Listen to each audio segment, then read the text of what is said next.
ನಮಸ್ಕಾರ. ಆರೋಗ್ಯ ರಹಸ್ಯ ವಿಶೇಷ ಕಾರ್ಯಕ್ರಮಕ್ಕೆ ಸ್ವಾಗತ. ನಾನು ದಿವ್ಯಶ್ರೀ ದಾಸ್. ವೀಕ್ಷಕರೇ, ಇವತ್ತು ಒಂದು ಬಹಳ ವಿಶೇಷವಾಗಿರುವಂತಹ ವಿಚಾರದ ಕುರಿತಂತೆ ನಾವು ಮಾತನಾಡ್ತಾ ಹೋಗೋಣ. ನೀವೆಲ್ಲರೂ ಸರ್ಪದೋಷ ಅನ್ನೋದನ್ನ ಕೇಳಿರ್ತೀರಾ. ಸಾಕಷ್ಟು ಮಂದಿ ಮದುವೆ ಆಗಲಿಲ್ಲ ಅಂತ ಹೇಳಿದ್ರೆ ಅಥವಾ ಮಕ್ಕಳು ಆಗಲಿಲ್ಲ ಅಂತ ಹೇಳಿದ್ರೆ ಸರ್ಪದೋಷ ಅಥವಾ ಬೇರೆ ಏನಾದರೂ ಕಾರಣ ಅಂತ ಹೇಳಿ ಕುಕ್ಕೆ ಸುಬ್ರಹ್ಮಣ್ಯ, ಘಾಟಿ ಸುಬ್ರಹ್ಮಣ್ಯಕ್ಕೆ ಹೋಗಿ ಆ ಒಂದು ಸರ್ಪದೋಷದ ನಿವಾರಣೆಯನ್ನ ಮಾಡಿಕೊಂಡು ಬರ್ತಾರೆ. ಆ ನಿವಾರಣೆ ಆದ ನಂತರದಲ್ಲಿಯೂ ಕೂಡ ಅವರ ಬದುಕಿನಲ್ಲಿ ಬೆಳಕು ಅನ್ನೋದು ಕಾಣುವುದಿಲ್ಲ. ಹಾಗಾದ್ರೆ ಏನಿದು? ನಿಜಕ್ಕೂ ಕೂಡ ಸರ್ಪದೋಷ ಅನ್ನೋದು ಇದೆಯಾ? ಒಂದು ವೇಳೆ ಸರ್ಪದೋಷ ಅನ್ನೋದು ಇದೆ ಅಥವಾ ನಿಜ ಅನ್ನೋದಾದ್ರೆ ಯಾವೆಲ್ಲ ಕಾರಣಗಳಿಂದ ಸರ್ಪದೋಷ ಉಂಟಾಗುತ್ತೆ ಅನ್ನುವಂತಹ ರಹಸ್ಯಕರ ವಿಚಾರವನ್ನ ಇವತ್ತು ಗುರೂಜಿ ನಿಮಗೆ ತಿಳಿಸ್ಕೊಡ್ತಾರೆ. ಶ್ರೀಮಾನ್ ಶ್ರೀ ಪುರುಷೋತ್ತಮ್ ದೇಶಿಕ್ ಗುರೂಜಿ ನಮ್ಮ ಕಾರ್ಯಕ್ರಮದಲ್ಲಿದ್ದಾರೆ. ಬನ್ನಿ ಇವರನ್ನ ಕಾರ್ಯಕ್ರಮಕ್ಕೆ ವೆಲ್ಕಮ್ ಮಾಡಿಬಿಡೋಣ. ನಮಸ್ಕಾರ ಗುರೂಜಿ, ಕಾರ್ಯಕ್ರಮಕ್ಕೆ ಸ್ವಾಗತ. ನಮಸ್ಕಾರ ಗುರುಜಿ, ನಾನು ಹೇಳ್ತಾ ಇದ್ದೆ ಸರ್ಪದೋಷ ಅಂತ ಹೇಳಿದಾಗ ಕೆಲವರು ಜ್ಯೋತಿಷ್ಯರು ಏನಾದರೂ ಸಮಸ್ಯೆ ಆಯಿತು ಅಂತ ಕೇಳೋದಕ್ಕೆ ಹೋದಂಥ ಸಂದರ್ಭದಲ್ಲಿ ನಿಮಗೆ ಸರ್ಪದೋಷ ಇದೆ ಅನ್ನುವಂಥ ವಿಚಾರವನ್ನು ಅವರಿಗೆ ತಲುಪಿಸ್ತಾರೆ. ಹಾಗಾದರೆ ಏನು ಮಾಡಬೇಕು, ಪರಿಹಾರ ಏನು ಅಂತ ಹೇಳಿ ಕೇಳಿದಾಗ ನೀವು ಈ ರೀತಿ ದೇವಸ್ಥಾನಕ್ಕೆ ಹೋಗಿ ಆ ಒಂದು ಸರ್ಪದೋಷದ ನಿವಾರಣೆಯನ್ನು ಮಾಡಿಸ್ಕೊಂಡು ಬನ್ನಿ ಅಂತ ಹೇಳ್ತಾರೆ. ಹೋಗಿ ಬಂದ ನಂತರದಲ್ಲೂ ಕೂಡ ಸಮಸ್ಯೆ ಅನ್ನೋದು ಮತ್ತಷ್ಟು ಹೆಚ್ಚಾಗುತ್ತೆ ವಿನಃ ಕಮ್ಮಿ ಆಗೋದಿಲ್ಲ. ಹಾಗಾಗಿ ನಿಜಕ್ಕೂ ಸರ್ಪದೋಷ ಅನ್ನೋದು ಇದೆಯಾ ನಿಮ್ಮ ಪ್ರಕಾರ, ಅಥವಾ ಇದಕ್ಕೆ ಯಾವ ರೀತಿಯಾದಂಥ ವಿಶ್ಲೇಷಣೆಯನ್ನು ನೀಡ್ತೀರಾ ಗುರೂಜಿ? ಹರಿ ಓಂ ಶ್ರೀ ಗುರುಭ್ಯೋ ನಮಃ. ಎಲ್ಲರಿಗೂ ಭಯ ಅಂತಕ್ಕಂಥದ್ದು ಉತ್ಪತ್ತಿ ಮಾಡ್ತಕ್ಕಂಥದ್ದು ಸರ್ಪದೋಷ ಅಂತಕ್ಕಂಥದ್ದು ನಾವು ತಿಳ್ಕೊಂಡಿರ್ತಕ್ಕಂಥ ಕೆಲವೊಂದು ವಿಚಾರದಲ್ಲಿ. ಇನ್ನೊಂದಿನ ನೀನೇ ಹೇಳ್ಬಿಟ್ಟಿದ್ದೀಯಮ್ಮ, ಮದುವೆ ಆಗಲಿಲ್ಲ ಅಂತ ಏನೋ ಒಂದು ಕಾರಣ, ಮಗು ಆಗಲಿಲ್ಲ ಅನ್ನೋದಕ್ಕೆ ಸರ್ಪದೋಷ ಇದೆ ಅಂತ ಹೇಳ್ತಾರೆ ಅಂತಕ್ಕಂಥದ್ದು. ಈ ರೀತಿ ಹಲವಾರು ರೀತಿಯಲ್ಲಿ. ಆದರೆ ಇದೆಯಾ, ಸತ್ಯನ ಅಂತಕ್ಕಂಥದ್ದು ಯಾವಾಗತ್ತೆ? ಹೇಳಿದ್ದೆಲ್ಲ ಮಾಡಿದ ಮೇಲೆ ಏನಿಲ್ಲ, ಮಾಡಿದು ಅವ್ರು ಹೇಳಿದ್ರು ಏನೂ ಆಗಲಿಲ್ಲ ಅನ್ಕೋತಾರೆ. ಹೌದಾ? ಈಗ ಮಾಡಲಿಲ್ಲ ಅಂದರೆ ಅದು ಮಾಡಿದರೆ ಸರಿ ಹೋಗ್ತಿತ್ತೇನೋ ಅಂತ ಒಂದು ಭಯ, ಮಾಡಿದ ಮೇಲೆ ಏನೂ ಆಗಲಿಲ್ವಲ್ಲ ಅಂತ ಇನ್ನೊಂದು ಕಡೆ ಬೇಜಾರು. ಹಾಗಾದರೆ ಆ ಪದವನ್ನು ಬಳಸ್ತಾ ಇರ್ತಕ್ಕಂಥದ್ದು ಸರಿನಾ, ತಪ್ಪ, ಸತ್ಯನ, ಸುಳ್ಳ, ನಂಬೇಕಾ, ನಂಬಾರ್ದ? ನೀವು ಯಾವ್ಯಾವ ರೀತಿ ತಗೊಂಡಿರ್ತಕ್ಕಂಥದ್ದಕ್ಕೆ ಇವತ್ತು ಒಂದು ಸರಳವಾದ ರೀತಿಯಲ್ಲಿ ಮಾಹಿತಿ ಏನು, ಸರ್ಪದೋಷ ಎಲ್ಲಿದೆ, ಎಲ್ಲಿ ಇರುತ್ತೆ, ಹೇಗಿರುತ್ತೆ ಅನ್ನೋದನ್ನು ನಾವೇ ತಿಳ್ಕೊಬೇಕು. ಪುರೋಹಿತರು ಹೇಳೋದು ಸೆಕೆಂಡ್ರಿ. ಈಗ ಅವರು ಓದಿಸಲಾಗಿ ಹೇಳ್ತಾರೆ, ಅಮಾವಾಸ್ಯಲ್ಲಿ ಹುಟ್ಟಿದ್ರೆ ಒಳ್ಳೆಯದಲ್ಲ. ಹೌದಾ? ಇನ್ನೊಬ್ರು ಹೇಳ್ತಾರೆ ಅಮಾವಾಸ್ಯೆಯಲ್ಲಿ ಹುಟ್ಟಿದ್ರೆ ತುಂಬ ಧೈರ್ಯವಂತ, ಗುಣವಂತೆ, ಏನೋ ಒಂದು ಹೇಳ್ತಾರೆ. ಮತ್ತು ಅಮಾವಾಸ್ಯೆಯಲ್ಲಿ ಮದುವೆ ಮಾಡ್ಬೋದಲ್ಲ, ಅಮಾವಾಸ್ಯೆಯಲ್ಲಿ ಹುಟ್ಟಿದ್ರೆ ಧೈರ್ಯ ಜಾಸ್ತಿ ಅಂತ ಹೇಳ್ತಾರೆ. ಅಮಾವಾಸ್ಯೆಯಲ್ಲಿ ಮದುವೆ ಮಾಡಿ ಹಾಗಾದರೆ ಅಲ್ಲ, ಅದು ಕೆಲವರು ಹೇಳ್ತಾರೆ ಯಾಕೆ ಎಷ್ಟು ಜನ ಆಗಲ್ಲ ಅಮಾವಾಸ್ಯೆಯಲ್ಲಿ ಅಂತ ಕೂಡ ಹೇಳ್ತೀವಿ. ವಿಚಾರ ಇಷ್ಟೇ, ನಂಬಬೇಕಾ ನಂಬಬಾರ್ದ? ಇದು ನಾವು ನಮ್ಮಲ್ಲಿರ್ತಕ್ಕಂಥ ಒಂದು ದ್ವಂದ್ವ ಸ್ಥಿತಿ. ಈ ದ್ವಂದ್ವ ಸ್ಥಿತಿಗೆ ಏನಾದರೂ ಒಂದು ಮಾಹಿತಿಯನ್ನು ಬೇಕೇ ಬೇಕು ಅನ್ನೋದಕ್ಕೆ ಇವತ್ತು ನಿಮ್ಮ ಮುಂದೆ ಹೇಳ್ತೀನಿ. ಅದು ಸರ್ಪದೋಷ ನಿಮ್ಮ ಮನೆಯಲ್ಲಿದೆಯಾ, ಕುಕ್ಕೆ ಸುಬ್ರಹ್ಮಣ್ಯದಲ್ಲಿದೆಯಾ ಅನ್ನೋದು ಡಿಸೈಡ್ ಮಾಡಿ. ಸರ್ಪದೋಷ ಎಲ್ಲಿದೆ? ನಮ್ಮ ಮನೆಯಲ್ಲೇ ಇದೆಯಾ, ಮನೆಯಲ್ಲಿದೆಯಾ, ಸುಬ್ರಹ್ಮಣ್ಯ ಕುಕ್ಕೆ ಸುಬ್ರಹ್ಮಣ್ಯದಲ್ಲಿ ಇದೆಯಾ? ಅದು ತಿಳ್ಕೊಂಡ್ರೆ ಇದು ಎಷ್ಟು ಮಟ್ಟಕ್ಕೆ ಸರಿ ಅಂದರೆ, ನಿಜಕ್ಕೂ ಎಷ್ಟೋ ಜನ ಇದಕ್ಕೆ ಅಂದ್ಕೊಂಡು ಹೇಳಿದ ತಕ್ಷಣ ನಾನು ಯಪ್ಪ ಎಲ್ಲಿಗೆ ತಂದು ವಿಚಾರ ಇದು ಹೆಂಗೆ ಮಾಡೋದು ಅನ್ನೋತಕ್ಕಂಥ ಭಯ ಕೂಡ ಆಗತ್ತೆ. ಕೆಲವರಿಗೆ ಇಲ್ಲ, ಇದರಲ್ಲಿ ಒಂದು ಅರ್ಥ ಇದೆ ಅಂತ ಗೊತ್ತಾಗತ್ತೆ.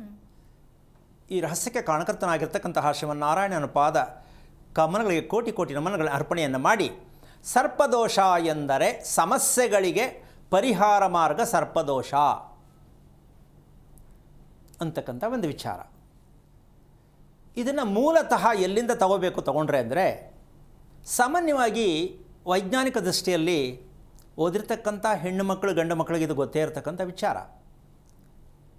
ಒಂದು ವೀರ್ಯಾಣು ಯಾವ ರೀತಿಯಲ್ಲಿ ಹಾವಿನ ರೀತಿಯಲ್ಲೇ ಪ್ರವೇಶ ಮಾಡುತ್ತೆ, ಹೌದಾ? ಸತ್ಯ ತಾನೆ? ಎಲ್ರಿಗೂ ಅದೇ ಥರನೇ ಪ್ರವೇಶ ಮಾಡೋದು. ಕೆಲವ್ರಿಗಿದೆ, ಕೆಲವ್ರಿಗಿಲ್ಲ ಅಂದ್ರೆ ಅರ್ಥ ಏನು? ಎಲ್ಲರೂ ಅದೇ ತಾನೇ ಆಗೋದು. ಸಂತಾನೋತ್ಪತ್ತಿಗೆ ಮೂಲ ಅದು ಅಂತ ಹೇಳಿದ್ರೆ ಎಲ್ಲರಿಗೂ ಅದೇ ಹೋಗೋದು. ಎಲ್ರಿಗೂ ಸರ್ಪದೋಷ ಇದೆ ಒಪ್ಕೊಳ್ಳೋದಾ? ಸಾಧ್ಯ ಇದೆಯಾ? ಅದನ್ನು ಏನು ಹೇಳ್ತೀವಿ? ಆ ಒಂದು ಸಂದರ್ಭದಲ್ಲಿ ಉತ್ಪತ್ತಿ ಆಗ್ತಕ್ಕಂಥದ್ದೇ ಭಗವಂತನ ಒಂದು ಶಕ್ತಿ ಅಂತ ಹೇಳ್ತೀವಿ. ಭಗವಂತನ ಶಕ್ತಿ, ಇದಕ್ಕೆ ಅಂಕುರಾರ್ಪಣೆ ಅಂದರೆ ಬೀಜವನ್ನು ಸ್ಥಾಪನೆ ಮಾಡ್ತಕ್ಕಂತಹ ಧರ್ಮದಲ್ಲಿ ವಿಚಾರಕ್ಕೆ ಹೋದಾಗ ಇದು ಹೇಳುತ್ತೆ. ಅಂದರೆ ಭಗವಂತನೇ ಬಂದಿದ್ದಾನೆ ಆ ಮೂಲಕವಾಗಿ ಅಂದಮೇಲೆ ಸರ್ಪದೋಷ ಹೆಂಗ್ರಿ ಬಂತು? ದೇವರೇ ತಾನೇ, ದೇವರಾದ್ಮೇಲೆ ಸರ್ಪದೋಷ ಹೇಗೆ? ಇದನ್ನು ಇವತ್ತು ತಿಳ್ಕೊಬೇಕಾಗತ್ತೆ. ಯಾಕೆ ಅಂದರೆ ನಾವು ಸುಮ್ಮನೆ ಯಾರೋ ಒಂದು ಹೇಳಿಬಿಟ್ರು, ಒಂದು ಹೆಸರಿಟ್ರು, ಅದನ್ನೇ ಹೇಳ್ಕೊಂಡು ಬರ್ತಿದ್ದೀವಿ, ಮದ್ದಿಂದ ಅದೇ ಮಾಡ್ತಾಯಿದ್ದೀವಿ ಅನ್ನತಕ್ಕಂಥದ್ದು ಅಲ್ಲ. ಇದಕ್ಕೆ ವಿಚಾರ ಏನಪ್ಪ ಅಂದರೆ, ಮನುಷ್ಯನ ದೇಹಕ್ಕೆ ಆಹಾರ ಶಕ್ತಿಗೆ ತುಂಬ ಕಾರಣವಾಗತ್ತೆ ಅಂತ ಅಂದ್ಕೊಂಡು ಏನೇನೋ ತಿನ್ನಬೇಕು ಅಂತ ಅಂದ್ಕೊಂಡು ಶಕ್ತಿ ಬರೆಸ್ಕೊಳ್ಳೋಕೆ ತಿಂತೀವಿ. ಹೌದಮ್ಮ? ಅದು ಅಪ್ರಾಣಿ ಅಲ್ವೇ ಅಲ್ಲ. ಆಹಾರದಿಂದ ನಮ್ಮ ದೇಹಕ್ಕೆ ಬೇಕಾದ ಶಕ್ತಿ ಸಿಕ್ಕತ್ತೆ ಅಂತಕ್ಕಂಥ ವಿಚಾರ ಒಂದು ಭಾಗ ಅಷ್ಟೇ. ದೇಹಕ್ಕೆ ಬೇಕಾದಲ್ಲ ಶಕ್ತಿಯೆಲ್ಲ ಆಹಾರದಿಂದ ಸಿಗಲ್ಲ. ಮತ್ತು ಇನ್ಯಾವುದರಿಂದ? ಅದು ನಿಮ್ಮ ಮನೆಯಲ್ಲೇ ಇದೆ ಅಂತ ಗೊತ್ತಿಲ್ವಲ್ಲ. ಎಲ್ಲವೂ ನಮ್ಮ ಮನೆಯಲ್ಲೇ. ಸರ್ಪದೋಷ ನಮ್ಮ ಮನೆಯಲ್ಲೇ, ನಮ್ಮ ದೇಹಕ್ಕೆ ಶಕ್ತಿ ನಮ್ಮ ಮನೆಯಲ್ಲೇ. ಆಮೇಲೆ ಪ್ರೋಟಾನ್ ಅಂದರೆ ನಮಗೆ ಬೇಕಾದದ್ದು ಎ ಬಿ ಸಿ ಇವೆಲ್ಲ ಇರುತ್ತಲ್ಲಮ್ಮ. ದೇಹಕ್ಕೆ ಇದು ಕಮ್ಮಿ ಆಗಿದೆ, ಅದು ಕಮ್ಮಿ ಆಗಿದೆ, ಪ್ರೋಟಾನ್ ಕಮ್ಮಿ, ಕ್ಯಾಲ್ಸಿಯಂ ಕಮ್ಮಿ ಎಲ್ಲ ಇರುತ್ತಾನೆ. ಇವೆಲ್ಲವೂ ನಮ್ಮ ಮನೆ ಒಳಗಡೆ ಇರ್ತಕ್ಕಂಥದ್ದು. ಇದನ್ನು ಯಾಕೆ ತಿಳ್ಕೊಂಡಿಲ್ಲ ಆಗಿಲ್ಲ ಅಂದರೆ ನಮ್ಮದು ಮೂರನೇ ಕಣ್ಣು ತೆಗೆದಿಲ್ಲ. ಶಿವನಿಗೆ ಮಾತ್ರ ಅಂದ್ಕೊಂಬಿಟ್ಟಿದ್ದೀವಿ ನಾವು. ಹೌದಲ್ಲಮ್ಮ? ಮೂರನೇ ಕಣ್ಣು ನಾವು ತೆಗೆದಿಲ್ಲ, ಅದಕ್ಕೆ ನಮ್ಗೆ ಅದು ಅರ್ಥ ಆಗಿಲ್ಲ. ಯಾವಾಗ ತೆಗೆಯೋದು ಅದು ನೀವೇ ಡಿಸೈಡ್ ಮಾಡಬೇಕು. ಈಗ ಹೇಳಿದ ಮೇಲೆ ನಾನು ನೀವೇ ಡಿಸೈಡ್ ಮಾಡಿ ಮೂರನೇ ಕಣ್ಣು ಎಲ್ಲಿದೆ, ಅದು ಮನೆಯಲ್ಲೇ ಇರೋದು. ಹಾಗಿರಬೇಕಾದ್ರೆ ಮನೆಗೆ ಇಷ್ಟೊಂದೆಲ್ಲ ಪ್ರಾಧಾನ್ಯತೆ ಕೊಡಬೇಕಾ? ಹೌದು. ಹಾರ್ಟ್ ಅಟ್ಯಾಕ್ ಆಗೋದೆಲ್ಲಿ? ಮನೆಯಲ್ಲೇ. ಹೌದಲ್ಲಮ್ಮ? ಹಾರ್ಟ್ ಅಟ್ಯಾಕ್ ಇರೋದು ಮನೆಯಲ್ಲೇ. ಹಾರ್ಟ್ ಬೀಟ್ಸ್ ನಡೆಯೋದೆಲ್ಲಿ? ಮನೆಯಲ್ಲೇ. ರಕ್ತ ಸಂಚಾರ ಆಗೋದೆಲ್ಲಿ? ಮನೆಯಲ್ಲೇ. ಬಿ ಪಿ ಬರೋದೆಲ್ಲಿ? ಮನೆಯಲ್ಲೇ. ಶುಗರ್ ಬರೋದೆಲ್ಲಿ? ಮನೆಯಲ್ಲೇ. ಮತ್ತು ಇದೆಲ್ಲ ಎಲ್ಲಿದೆ? ಮನೆಯಲ್ಲೇ. ಇಷ್ಟು ಹೇಳಿ ಸಾಕಲ್ವ? ಲೋಡ್ ಜಾಸ್ತಿ ಆಯಿತು ಅಲ್ವಾ? ಇದೆಲ್ಲವೂ ಮನೆಯಲ್ಲೇ ಇದೆ ಅಂದ ಮೇಲೆ ಶಾಸ್ತ್ರದವ್ರ ಹತ್ರ ಕೆಲಸ ಏನು? ಜ್ಯೋತಿಷ್ಯರ ಹತ್ರ ಏನು ಕೆಲಸ? ನೀವೇ ಯೋಚನೆ ಮಾಡಿ. ಅಂದರೆ ಹಾಗಾದರೆ ನಾವು ತಿಳ್ಕೊಳ್ಳೋದಾದರೂ ಹೇಗೆ ಅಂತಕ್ಕಂಥ ಒಂದು ಪ್ರಶ್ನೆ ಬರುತ್ತೆ. ಅದನ್ನು ಹೇಳಲೇಬೇಕು ಅಲ್ವಾ? ಆಮೇಲೆ ಆತಂಕ ಪಟ್ಕೋಬೇಡಿ. ಇದು ನಂಬಬೇಕಾ ನಂಬಾರ್ದಾ ಅಂತ ಅನ್ಕೋತೀರಾ. ನಿಮ್ಮ ಮನೆಯಲ್ಲಿ ಆ ಘಟನೆ ನಡೆದಿದ್ದಾಗ ಆ ಜಾಗದಲ್ಲಿ ಏನಿತ್ತು ಅಂತ ತಿಳ್ಕೊಂಡಾಗ ಈಗ ನಾನು ಹೇಳಿದಾಗ ನೀವು ಸತ್ಯ ಅರ್ಥ ಆಗತ್ತೆ. ಹೌದಲ್ವಾ? ಇಷ್ಟೊಂದು ಸರಳವಾದ ಸಮಸ್ಯೆಯನ್ನು ಹಿಮಾಲಯ ಪರ್ವತದ ಥರ ಎಲ್ಲರೂ ತಲೆ ಮೇಲೆ ಹೊತ್ಕೊಂಡು ಕೂತಿದ್ದೀವಲ್ಲ ಅಂತ ನಿಮ್ಗೆ ಅರ್ಥ ಆಗಬಹುದು ಅಂತ ಅನ್ಕೋತೀನಿ. ಆಗುತ್ತೋ ಬಿಡುತ್ತೋ ಗೊತ್ತಿಲ್ಲ. ಹೇಳೋದಂತೂ ಹೇಳಬೇಕು. ಹೇಳೋ ಧರ್ಮ ಅದು ಧರ್ಮವಾಗೂ ಇರಬೇಕು, ಸತ್ಯವಾಗೂ ಇರಬೇಕು, ಆಧಾರವಾಗೂ ಇರಬೇಕು. ಅಂದರೆ ಮೊದಲನೇ ಭಾಗ ಮನೆಗೆ ಅತಿ ಮುಖ್ಯವಾಗಿ ಇವತ್ತು ಮಾಡ್ರನ್ ಫ್ಯಾನ್ಸಿ ಮನೆ, ಮೆಟ್ಲು, ಇದು ಮೊದಲನೆಯ ಸರ್ಪದೋಷ.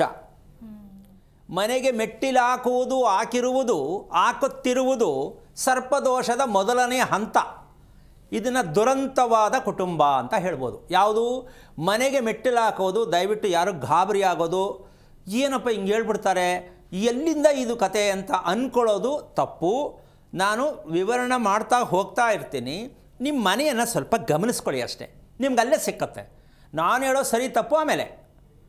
ಯಾಕೆ ಅಂದರೆ ಡೌಟ್ ಶುರು ಆಗ್ಬಿಡುತ್ತೆ. ಅಲ್ಮ ಯುದ್ಧಮ್ ಏನಪ್ಪ ಇದು ಹಿಂಗೆ ಬಂದ್ಬಿಡ್ತು, ಮೆಟ್ಲು ಬಂದ್ಬಿಡ್ತು ಅಂದ್ರೆ ಮೆಟ್ಲಿದೆ ಮನೆ ಹೆಂಗೆ ಕಟ್ಟೋದು? ಅದೇ ರೀ ಆಗಿರೋ ಸಮಸ್ಯೆ.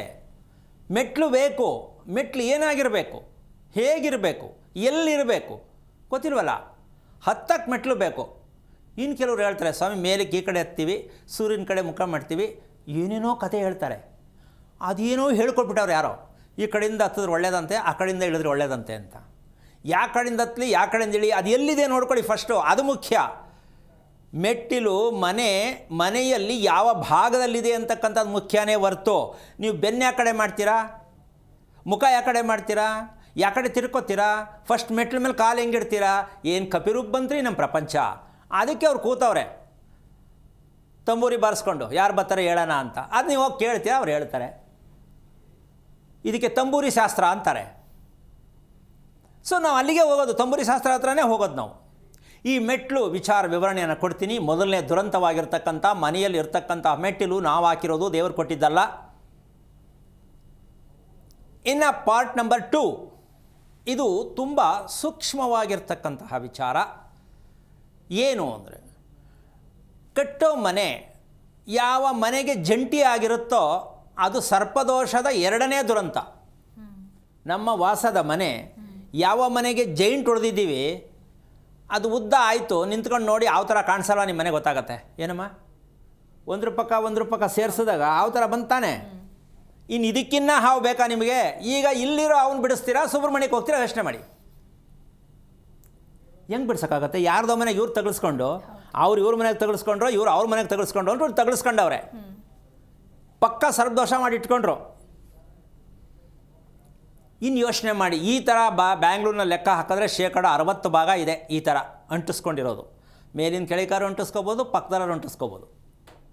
ಇದು ನಾನು ಬಾಯ್ಬಿಟ್ಟು ಹೇಳಬಾರ್ದು, ಯಾಕೆಂದರೆ ಬೇಜಾರಾಗುತ್ತೆ, ಕೋಪ ಬರುತ್ತೆ. ಅಂಟಿಸ್ಕೊಂಡಿರೋದಂತೂ ಸತ್ಯ.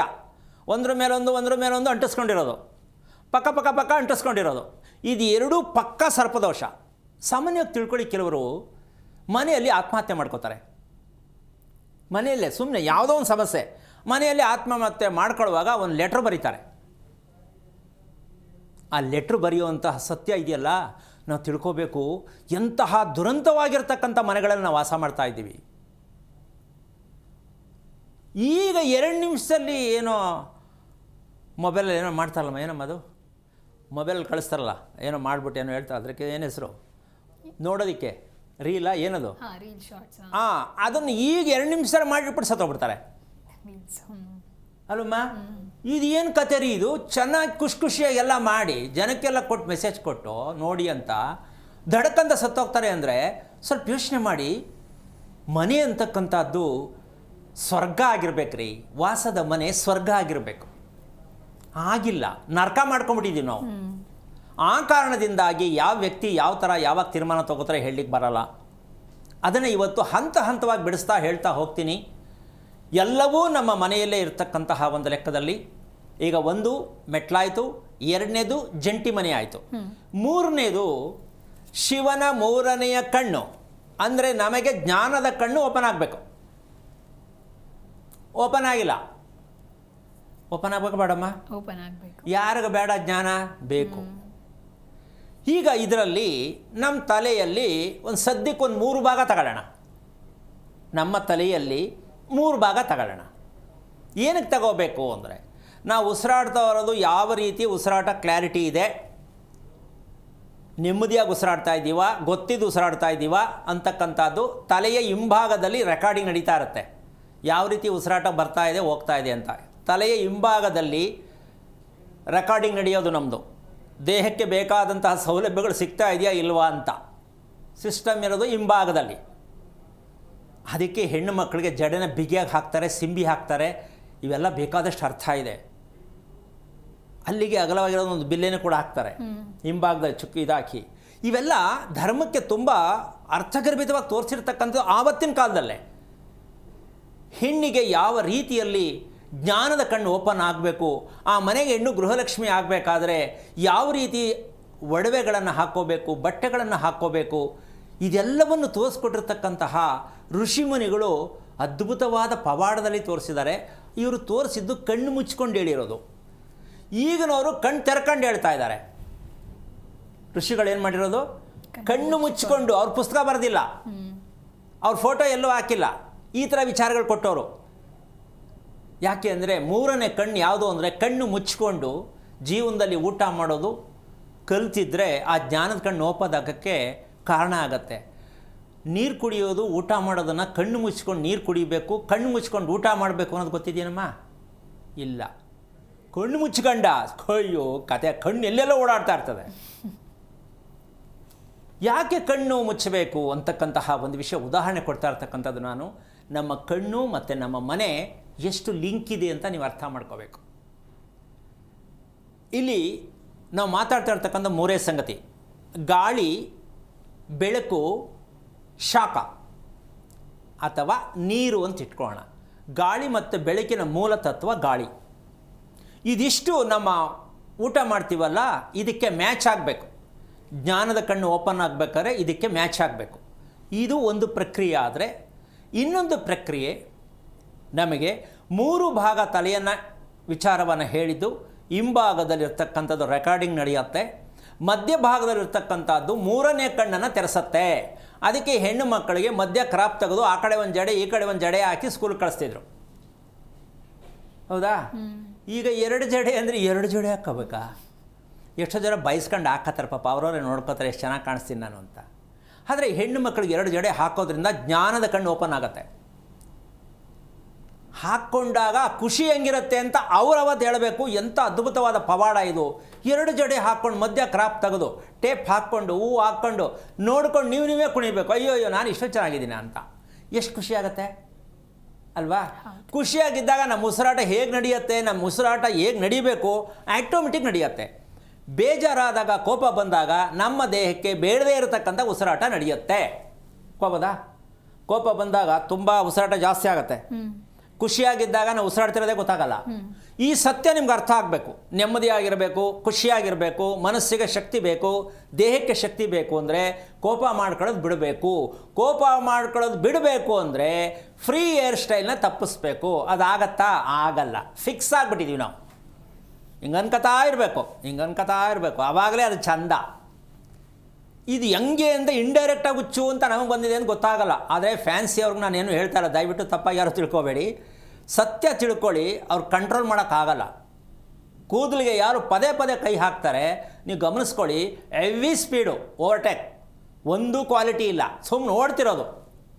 ಊಟ ತಿನ್ನಲ್ಲ, ನೀರು ಕುಡಿಯಲ್ಲ, ಹೇಳಿದ ಮಾತು ಕೇಳಲ್ಲ, ಒಂದು ಕಡೆ ಕೂರಲ್ಲ, ಇದೇ ರೀ ನಡೀತಾರೋ ಕತೆ. ಇರೋ ದೇವ್ರು ಕೊಟ್ಟರೆ 2 ಕಣ್ಣು ಒಂದು ಆಫ್ ಮಾಡ್ಕೊಂಡ್ಬಿಡ್ತಾರೆ. ಯಾಕೆ ಅಂದರೆ ಸೆನ್ಸ್ ಇಲ್ಲ. ನಾನು ಏನು ಮಾತಾಡ್ತಿದ್ದೀನಿ, ನಾನು ಎಲ್ಲಿದ್ದೀನಿ, ನಾನು ಏನೂ ಗೊತ್ತಾಗಲ್ಲ. ಯಾಕೆ? Hair style.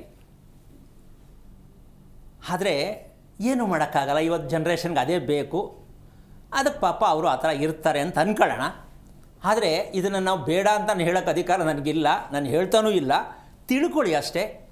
ಹಾಗಾಗಿ ನಾವು ಮಾಡ್ಕೊಳ್ತಾ ಇರತಕ್ಕಂತಹ ಪ್ರತಿ ವಿನ್ಯಾಸಗಳು ಕೂಡ ಮನೆಯ ವಿನ್ಯಾಸ, ದೇಹದ ವಿನ್ಯಾಸವನ್ನು ಒಂದುಗೂಡಿಸ್ತಕ್ಕಂಥ ಧರ್ಮ ಯಾವತ್ತು ತಿಳ್ಕೊತೀವೋ ಆವತ್ತು ನಮಗೆ ರೋಗಗಳು ಅನ್ನೋದು ನಮ್ಮಿಂದ ದೂರ ಹೋಗುತ್ತೆ. ಇದನ್ನು ನಾವು ಮಾಡೋಕ್ಕಾಗಲ್ಲ. ಮನೆಯ ವಿನ್ಯಾಸ ಗೊತ್ತಿಲ್ಲ, ದೇಹದ ವಿನ್ಯಾಸ ಗೊತ್ತಿಲ್ಲ, ಅದಕ್ಕೆ ಕಾಯಿಲೆ ನಮ್ಮನ್ನು ಬಿಟ್ಟು ಹೋಗಲ್ಲ. ಇದಕ್ಕೆ ರೋಗಗಳ ರಾಜ ಯಾವುದು ಅಂದರೆ ವಿನ್ಯಾಸ. ಮನೆಯ ವಿನ್ಯಾಸ ಮತ್ತು ದೇಹದ ವಿನ್ಯಾಸವನ್ನು ಗುರುತಿಸುವುದೇ ರೋಗಗಳು ಬರದೇ ಇರತಕ್ಕಂತಹ ಒಂದು ರಾಜ ನಮ್ಮ ಮನೇಲಿ ಕೂತಿದ್ದಾನೆ ಅಂದರೆ ದೇವರು ಕೂತಿದ್ದಾನೆ ಅಂತ ಅರ್ಥ. ಅದು ಆಗಿಲ್ಲ. ಆ ಕಾರಣದಿಂದಾಗಿ 2ನೇ ವಿಷಯಕ್ಕೆ ಬಂದಾಗ ಮಧ್ಯದಲ್ಲಿರ್ತಕ್ಕಂತಹ ನಮ್ಮ ಚಟುವಟಿಕೆ, ಆ ಭಾಗ ಕ್ಲೀನಾಗಿ ಕ್ರಾಪ್ ತೆಗಿತೀವಲ್ಲ, ಮಧ್ಯ ಭಾಗ ರಸ್ತೆ ಥರ ಇರುತ್ತೆ ನೋಡಮ್ಮ, ಅದು ಅಲ್ಲಿ ಬೆಳೀತಕ್ಕಂಥ ಗಾಳಿ ಬೆಳಕು ಹೆಣ್ಣಿನ ಮನಸ್ಸನ್ನು ಶಾಂತರತಿಗೆ ತೊಗೊಂಡೋಗುತ್ತೆ. ಜಾಸ್ತಿ ಮಾತಾಡಲ್ಲ, ಯೋಚನೆ ಮಾಡಲ್ಲ, ಏನೋ ಆಗ್ತಾಯಿದೆ ನನಗೆ, ಅದರಲ್ಲೇ ಒಂಥರ ಮಗ್ನನಾಗಿ ಕೂತಿರ್ತಕ್ಕಂತಹ ಒಂದು ಸೌಮ್ಯತೆಯನ್ನು ಉತ್ಪತ್ತಿ ಮಾಡುತ್ತೆ ಆ ತಲೆಯ ಮಧ್ಯಭಾಗ. ಇನ್ನು ಮುಂಭಾಗ, ದೇವರಿಗೆ ನಮಸ್ಕಾರ ಮಾಡುವಾಗ ಹಣೆ ಮುಟ್ಟಿಸ್ತೀವಲ್ಲ, ಯಾವ ಹೆಣ್ಣು ಹಣೆ ಮುಟ್ಟಿಸ್ತಾಳೆ ಬೆಳಗ್ಗೆ ಎದ್ದ ತಕ್ಷಣ ಭೂಮಿಗೆ, ಅವಳು ಆವತ್ತು ಲಕ್ಕಿ ಡೇ. ಮುಟ್ಸೋದೆಲ್ಲಿ ಬಂತು? ಇಷ್ಟೇ ತಾನೆ ಅಂತೆ. ದೇವ್ರಿಗೆ ಹಂಗೆ ಕೊಟ್ಬಿಡ್ತಾರೆ ಪ್ಲೇನ್ ಕಿಸ್. ಅದು ದೇವ್ರಿಗೆ ಪ್ಲೇನ್ ಕಿಸ್ ಕೊಡೋ ಜನ ನಾವು. ಪುರ್ಸೊತ್ತಿಲ್ಲ, ಇಲ್ಲಾಂದರೆ ಒಂದು ಕೈಲಿ ಹಿಂಗೆ ಅನ್ಕೊಳ್ಳೋದು, ಒಯ್ತಾ ಇದ್ದೀನಿ ಜೋಪಾನ. ಅಂದರೆ ನಾವು ಯಾವುದು ನಡ್ಕೋತಾ ಇದ್ದೀವಿ, ತಿನ್ನೋದು ಗೊತ್ತಿದೆಯಾ, ನಡ್ಕೊಳ್ಳೋದು ಗೊತ್ತಿದೆಯಾ, ನಮಸ್ಕಾರ ಮಾಡೋದು ಗೊತ್ತಿದೆಯಾ? ಏನೂ ಗೊತ್ತಿಲ್ಲ. ಮತ್ತು ನಿಮಗೆ ಹೆಂಗೆ ಒಳ್ಳೆಯದಾಗತ್ತೆ? ಸರ್ಪದೋಷ ಇಲ್ದೇನೇನಾಗತ್ತೆ? ಯಾರು ಸರ್ಪದೋಷ ಅಂತ ಹೇಳ್ತಾರಲ್ಲ ಅವರು ನಿಮಗೆ ಜೇಬು ಕೈ ಹಾಕುವಂಥ ವಿಚಾರ. ಅಂದರೆ ತಪ್ಪು ಇಲ್ಲ ಅಂತ ಹೇಳ್ತಾ ಇಲ್ಲ, ಭ್ರಮೆ. ಅಲ್ಲಿ ಹೋಗಿ ಬಂದರೆ ಸರಿ ಹೋಗ್ಬೋದು ಅಷ್ಟೇ, ಒಂದಿನ ಅಷ್ಟೇ. ಅಲ್ಲಿ ಹೋಗಿ ಬರೋವರೆಗೂ, ಮನೆಗೆ ಬರೋವರೆಗೂ, ಮನೆಗೆ ಬಂದ್ಮೇಲೆ ಅದೇ ಹುಚ್ಚು. ಎಷ್ಟು ಸಲ ಮಾಡೋದಮ್ಮ ದಿನ ಅಲ್ಲೇ ಹೋಗಿದ್ದು ಬಿಡೋದಾ? ಅಲ್ಲಿರೋರಿಗೆ ಅವ್ರು ಪುರ್ಸೊತ್ತಿಲ್ಲ, ನೆಮ್ಮದಿ ಇಲ್ಲ, ಎಲ್ರಿಗೂ ಸೊಂಟು ಮುರಿದೋಗದೆ. ಒಬ್ಬರು ಬೆಲ್ಟ್ ಹಾಕಳ್ದೆ ಯಾರೂ ಪೂಜೆ ಮಾಡಲ್ಲ, ಎಲ್ರಿಗೂ ಬೆಲ್ಟು. ಯಾಕೆಂದರೆ ಬೆನ್ನು ಸ್ವಾಧೀನ ಇಲ್ಲ. ಇದು ಹೆಂಗಿದೆ? ಮಾಡೋರಿಗೆ ಬೆನ್ನು ಸ್ವಾಧೀನ ಇಲ್ಲ ಅಂದರೆ ಹೆಂಗ್ರಿ ಇದು? ಬನ್ನಿ ಹೇಳ್ಕೊಡ್ತೀನಿ ಯಾಕೆ ಸ್ವಾಧೀನ ಇಲ್ಲ ಅಂತ. ಸಿಕ್ಕದಂಗೆಲ್ಲ ಮಾಡ್ತಾಯಿದ್ರೆ, ಸಿಕ್ಕ ದಿನ ಎಲ್ಲ ಮಾಡ್ತಾಯಿದ್ರೆ ದುಡ್ಡುಗೋಸ್ಕರ, ಅದಕ್ಕೆ ಸ್ವಾಧೀನ ಇಲ್ಲ. ತಗೊಂಡೋಗಲ್ಲಿ ಕಟ್ಟಿ ನರ್ಸಿಂಗ್ ಹೋಮ್ಗೆ. ಹೌದಲ್ಲ? ಸತ್ಯವಾಗಿ ಆರೋಗ್ಯವಾದ ಹಣ ತೊಗೊಂಡ್ರೆ ಆರೋಗ್ಯ ಚೆನ್ನಾಗಿರುತ್ತೆ. ಸುಳ್ಳು ಪಳ್ಳಿ ಹೇಳಿ ತಗೊಂಡ್ರೆ ಹಂಗೆ ಆಗೋದು. ಕುತ್ತಿಗೆನೂ ಸರಿ ಇರಲ್ಲ, ಬೆನ್ನು ಸರಿ ಇರಲ್ಲ, ನಿಂತ್ಕೊಳ್ಳೋಕ್ಕೂ ಆಗಲ್ಲ, ಕೂರೋಕ್ಕೂ ಆಗಲ್ಲ, ಮಾತಾಡೋಕ್ಕೂ ಆಗಲ್ಲ. ಫಸ್ಟ್ ಆಫ್ ಆಲ್ ಶಕ್ತಿನೇ ಇರಲ್ಲ. ಅಯ್ಯೋ ಅಂದ್ಕೊಂಡು ವಾಸ ಮಾಡೋದು. ಇದು ಸರ್ಪದೋಷಕ್ಕೆ ಇಷ್ಟೆಲ್ಲ ಯಾತಕ್ಕೆ ಹೇಳ್ತಾ ಇದ್ದೀನಿ ಅಂದರೆ, ಮಾಡ್ತಾ ಇರೋದು ಹೇಳ್ತಾ ಇರೋದು ತಪ್ಪು ಅನ್ನೋದಕ್ಕಿಂತ ಹೆಚ್ಚಾಗಿ ನಮಗೆ ಪ್ರಜ್ಞೆ ಬೇಕಾ ಬೇಡವಾ, ನಾವು ಇದ್ರ ಬಗ್ಗೆ ಅರ್ಥ ಮಾಡ್ಕೊಂಡು ಬದುಕಬೇಕಾ ಬೇಡವಾ ಅಂತ ನೀವು ಡಿಸೈಡ್ ಮಾಡಿ. ಆ ರೀತಿಯಾಗಿರ್ತಕ್ಕಂಥ ಅದಕ್ಕೊಂದು ಸಣ್ಣ ಉದಾಹರಣೆಯನ್ನು ಕೊಡಬೇಕಾಗತ್ತೆ. ಏನಪ್ಪ ಅದು ಅಂತಕ್ಕಂಥದ್ದು, ಶ್ರೀರಂಗಪಟ್ಟಣದಲ್ಲಿ ರಂಗನಾಥ ಸ್ವಾಮಿ ದೇವಾಲಯವನ್ನು ಯಾರು ನೋಡಿಲ್ಲ? ಹೌದೇನಮ್ಮ? ಮೈಸೂರು ಮಹಾರಾಜರ ಅರಮನೆ ಯಾರು ನೋಡಿಲ್ಲ? ಇವೆರಡು ಉದಾಹರಣೆ ಕೊಡ್ತೀನಿ. ಯಾಕೆ ಅಂದರೆ ಪ್ರಪಂಚದ ಇತಿಹಾಸದಲ್ಲಿ ಎಲ್ಲ ಥರಕ್ಕೂ ದೇವರು ದೇವಸ್ಥಾನ ಅಂತಕ್ಕಂಥದ್ದಕ್ಕೂ ಏನಾಗತ್ತೆ ಆಗಿರಬಹುದು, ರಾಜ ಮಹಾರಾಜರು ಆಳಿರ್ತಕ್ಕಂಥ ಒಂದು ಸ್ಥಾನಕ್ಕೂ ಏನಾಗಿರ್ಬೋದು, ಏನಾಗ್ತಾ ಇರ್ಬೋದು. ಇದನ್ನು ಉದಾಹರಣೆ ತೊಗೊಂಡ್ರೆ ನಾವು ಅವ್ರ ಮುಂದೆ ಏನೂ ಅಲ್ಲ, ಅಲ್ಲೇ ಫೇಲ್ ಅಂದರೆ ನಾವೇನು ಅಂತಕ್ಕಂಥ ವಿಚಾರಕ್ಕೆ ಬರಬೇಕು. ಅರಮನೆ ಸುತ್ತ ರಸ್ತೆ ನೋಡಿ, ಅರಮನೆ ಭಾಳ ಏನಾಗದೆ, ಅರಮನೆ ಸುತ್ತಾನೂ ರಸ್ತೆನೇ ಏನಾಗದೆ ನೋಡಿ ಪಾಪ.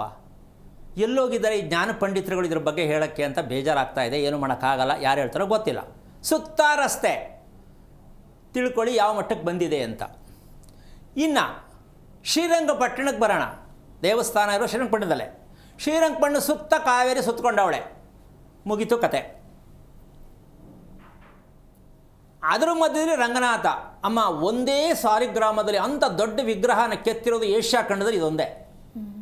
ಇಡೀ ಭಾರತ ದೇಶದಲ್ಲಿ ಏಷ್ಯಾ ಖಂಡದಲ್ಲಿ ನಾವೇನು ಹೇಳ್ತೀವಿ, ಒಂದೇ ಸಾಲಿಗ್ರಾಮದಲ್ಲಿ ಅಂಥ ಅದ್ಭುತವಾದ ಮೂರ್ತಿಯನ್ನು ಮಾಡಿದ್ದಾರೆ ಅಂದರೆ ನಾವಿಂಥ ಪುಣ್ಯವಂತರು ಅಂತ.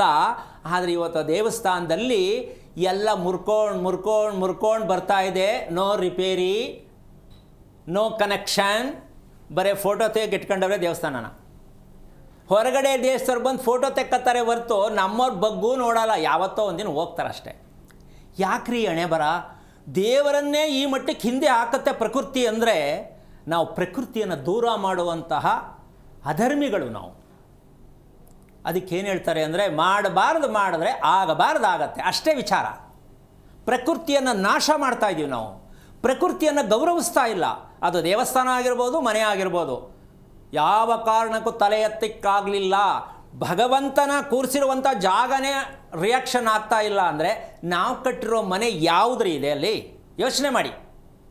ಈ ಥರ ದೇವಸ್ಥಾನಗಳು ಎಷ್ಟು ಬೇಕು ಬ್ಯಾಂಗ್ಳೂರಲ್ಲಾಗಲಿ ಎಲ್ಲಿ ಆಗಲಿ, ಎಷ್ಟು ಪಾಳು ಬಿದ್ದಿಲ್ಲ, ಎಷ್ಟು ದುರಂತಗಳು ನಡೀತಾ ಇಲ್ಲ.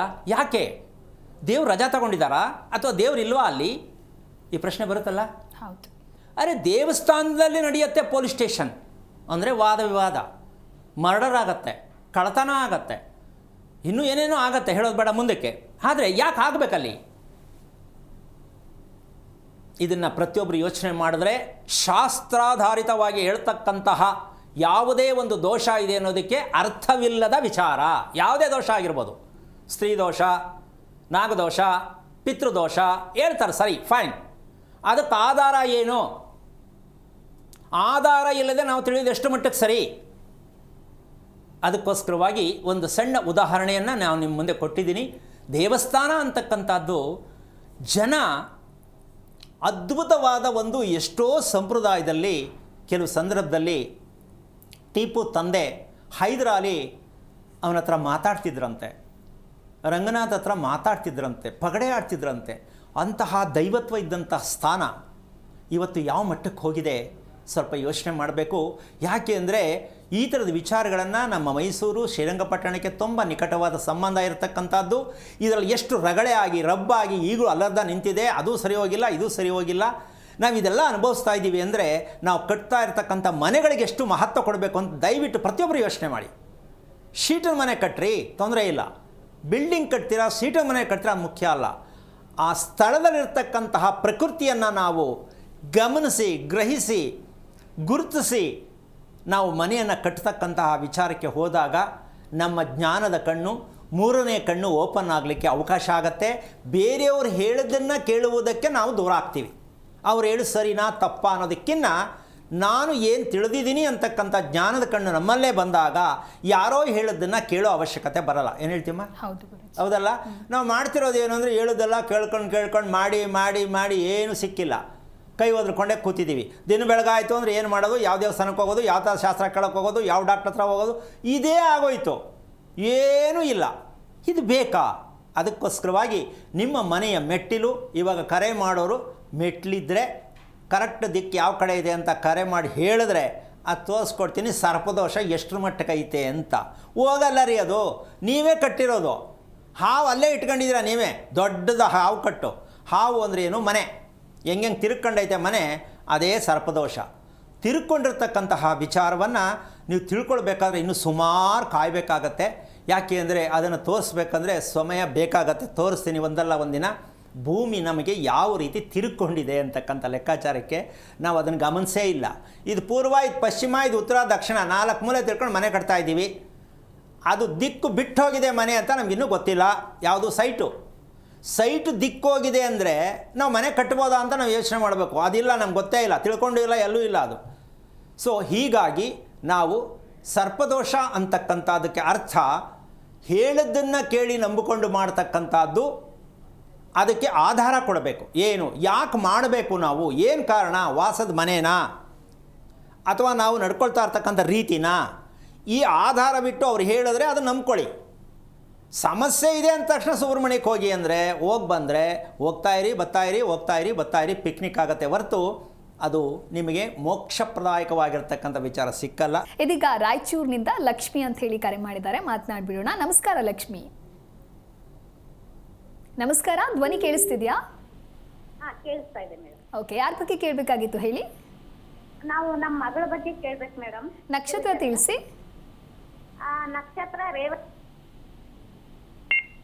ನಿಮ್ಮ ಧ್ವನಿ ಸ್ಪಷ್ಟವಾಗಿ ಕೇಳಿಸ್ತಾ ಇಲ್ಲ, ಹೇಳಿ.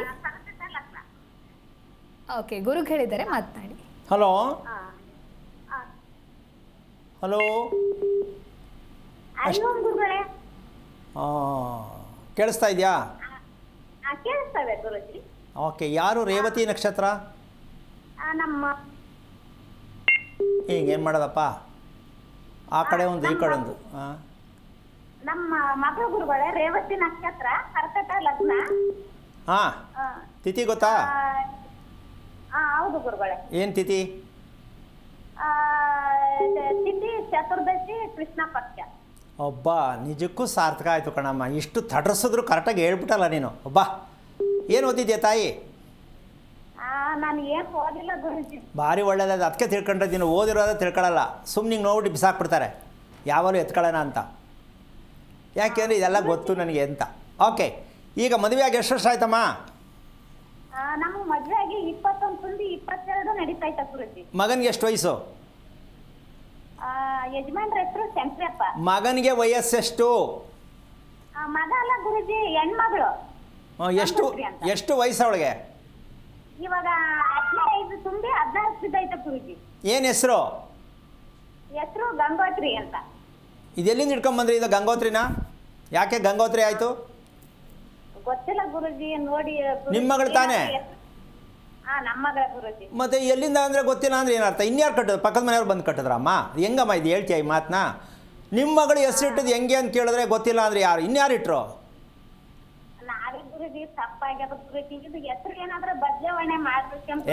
ಏನು ಎಡಗೈಲಿ ತೆಗೆದು ಬಲಗೈಲಿ ಆಗ್ತಾ ಇರೋದು ಅಷ್ಟೇ. 2 ನಿಮಿಷ ಹೆಸರು ತೆಗೆದು ಶಾಸ್ತ್ರಗಳು ಅದೇ ತಾನೇ ಮಾಡೋದು. ಇದು ಕಿತ್ತಾಕು ಸೇರಿಸು. ಎಷ್ಟು ಸೊಲಿಸಾಗಿ ಹೇಳ್ಬಿಡ್ತೀಯಮ್ಮ ಹೆಸರು ಚೇಂಜ್ ಮಾಡುವಂತ. ಮತ್ತೆ ಏನ್ ಮಾಡೋದು ಗುರುಜಿ, ನಮ್ಗೆ ಗೊತ್ತಿಲ್ಲ ಗುರುಜಿ. ಈ ತರ ಎಲ್ಲ ಮಕ್ಕಳಿಗೆ ಪ್ರಾಬ್ಲಮ್ ಆಗ್ತದಂತ. ಯಾವಾಗ ಗೊತ್ತಾಯ್ತು? ನಿಮ್ ಕಾರ್ಯಕ್ರಮ ನೋಡಿದ್ಮೇಲೆ ಗೊತ್ತಾಯ್ತು ಗುರುಜಿ. ಬೇಜಾರಾಗ್ಲಿಲ್ವಾ, ಕೋಪ ಬರಲಿಲ್ವಾ? ಏನಪ್ಪ ಇದು ಹಿಂಗೆಲ್ಲ ತಪ್ಪಾಗಿ ಬಂದಿದ್ದೀವಿ ಅಂತ? ಎಲ್ಲ ತುಂಬಾನೇ ಬೇಜಾರಾಗ್ತದ ಗುರುಜಿ. ಏನ್ ಮಾಡೋದು? ಅದು ಹೇಳ್ಕೊಡೋರು ಇಲ್ವಲ್ಲ ಗುರುಜಿ. ಮನೆಗಳವ್ರು ಹೇಳ್ಕೊಡಲ್ಲ, ನಾವು ಕೇಳಿದಲ್ಲೂ ಹೇಳಲ್ಲ. ಅಲ್ಲ, ಇದ್ರ ತಾನೇ ಹೇಳೋಕ್ಕೆ. ಅವರೇ ಇಲ್ವಲ್ಲ, ಹೇಳೋರೇ ಅಲ್ಲಿ ಬಂತು. ಹೇಳೋರೇ ಇಲ್ಲ ನಮ್ಮ ದೇಶದಲ್ಲಿ. ಇದು ತಿಳ್ಕೊಳ್ಳಿ ಅಂತ ಹೇಳೋರು ಯಾರಿದ್ದಾರೆ? ಯಾರೂ ಇಲ್ಲ. ಅದೃಷ್ಟವಶಾತ್ ಏನೋ ನೀವು ಈ ಕಾರ್ಯಕ್ರಮ ನೋಡಿ ಏನೋ ಇದು ಹೇಳೋರು ಇದ್ದಾರಲ್ಲ ಅಂತ ಅನ್ಕೋಬೇಕಷ್ಟೇ. ಅದು ಈ ಕಾರ್ಯಕ್ರಮ ನೋಡಿದವ್ರಿಗೆ. ಓಕೆ, ವಿಚಾರಕ್ಕೆ ಬರ್ತೀನಿ. ಅವಳ ಬಗ್ಗೆ ಏನು ಬೇಕಮ್ಮ? ಇವಾಗ 1 ವರ್ಷ, ಇನ್ನ 2 ತಿಂಗಳಾದ್ರೆ ನಮ್ಮ ಮಗು ದೊಡ್ಡವಳಾಗಿ 1 ವರ್ಷ ಆಗುತ್ತೆ ಗುರುಜಿ. ಮಕ್ಕಳು ಆರೋಗ್ಯವಾಗಿ ಇರ್ಬೇಕಂದ್ರೆ 3 ವರ್ಷದ ಒಳಗಡೆ ಮದುವೆ ಮಾಡ್ಬೇಕಂತ ಹೇಳಿದ್ರಲ್ಲ ಗುರುಜಿ. ಬಾ ಕೈ ತಪ್ಪಲೆ ಹೊಡಿತೀನಿ ಕಣಮ್ಮ. ಏನು ಜ್ಞಾಪಕ ಇಟ್ಕೊಂಡಿದ್ಯಾ ತಾಯಿ? ಮಾಡ್ತೀಯ ಮದುವೆ? ಮಾಡೋಣ ಗುರುಜಿ, ನಿಮ್ಮ ಪ್ರಕಾರನೇ ಮಾಡೋಣ. ಅಬ್ಬಾ, ಓಕೆ. ಮನೆ ಎಷ್ಟು ವರ್ಷದ್ದು? ಇದು ಮನೆ 25 ವರ್ಷದ ಗುರುಜಿ. ಯಾರು ಕಟ್ಟಿದ್ದು? ಇದು ನಮ್ಮ ಮಾವನವ್ರು ಕಟ್ಟಿದ್ದು. ಇದಾರ ನಿಮ್ಮ ಮಾವ? ಇಲ್ಲ ಗುರುಜಿ, ಅವರು ಮನೆ ಕಟ್ಟಿದ್ರು 3 ವರ್ಷಕ್ಕೆ ಕೈ ಕಾಲೆಲ್ಲ ಬಿದ್ದು ಹೋಗ್ಬಿಟ್ರು. ಹಸು ಸಾಕ್ತಿದ್ರಾ ನಿಮ್ಮ ಮಾವ? ಇವಾಗ ಅವರು ಹೋಗಿ 18 ಅಮ್ಮ, ನಿಮ್ಮ ಮಾವ ಹಸು ಎತ್ತು ಮತ್ತು ಹಸುಗಳು ಸಾಕ್ತಿದ್ರಾ ಅಂದೆ? ಹಾಂ, ಅಷ್ಟೇ. ಇವಾಗ ಕೇಳಿಸ್ತಾ ಇದೆಯಾ ನಾನು ಹೇಳೋದು? ಕೇಳಿಸ್ತಿತ್ತು ಗುರುಜಿ. ನಿಮ್ಮ ಮಾವ ಎತ್ತುಗಳು ಸಾಕ್ತಿದ್ರಾ ಹಸುಗಳು ಸಾಕ್ತಿದ್ರಾ ಅಂದೆ? ಅದೇ ಕೇಳಿಸಲ್ಲ. ಕೇಳಿಸ್ತಾ ಇದೆಯಾ ನಿಮಗೆ? ಕೇಳಿಸ್ತಾ ಇದೆ ಗುರುಜಿ. ಮತ್ತೆ ರಿಯಾಕ್ಷನ್ ಇಲ್ವಲ್ಲಪ್ಪ. ಎತ್ತು ಹಸು ಅನ್ನೋದು ಕೇಳಿಸ್ತಿದ್ಯಾ? ಕೇಳಿಸ್ತಾ ಇತ್ತ ಗುರುಜಿ. ಎಮ್ಮೆ ಸಾಕ್ತಿದ್ರು ಗುರುಜಿ, ಎತ್ತು ಸಾಕಿಲ್ಲ.